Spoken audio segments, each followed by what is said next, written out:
This Florida Bar TV News Update is brought to you by Florida Lawyers Mutual Insurance Company. Florida Lawyers Mutual, defending the reputations of Florida attorneys since 1989. Go to flmic.com to learn more about the company, created by lawyers for lawyers.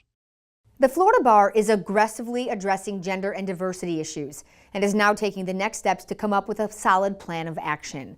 The latest edition of the Florida Bar News reveals that a special subcommittee will implement recommendations made by the Bar's Special Committee on Gender Bias and Diversity.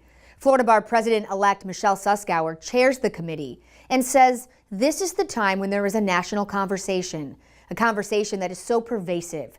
If we are going to be making a change, this is the time to do it. Based on research and surveys of thousands of attorneys, the Gender Bias Committee's recommendations include identifying gender bias toolkits, developing confidential ways to report gender bias, studying a formal anti-gender bias rule, and initiating continuing legal education courses.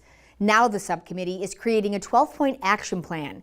Committee member Paul Sangiovanni says he sees examples of gender bias all the time. Things like women in meetings or hearings getting cut off, or women in a group setting not being given the same weight when the same idea is proposed by a man in the meeting.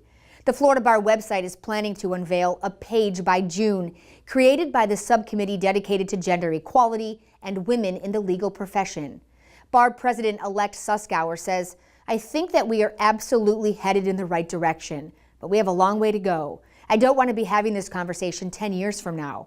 I want to look back 10 years from now and laugh and say, I can't believe we were talking about gender bias."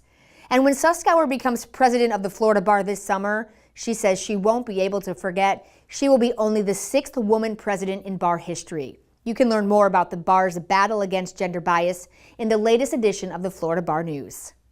Visit flmic.com, the insurance company created by the Florida Bar.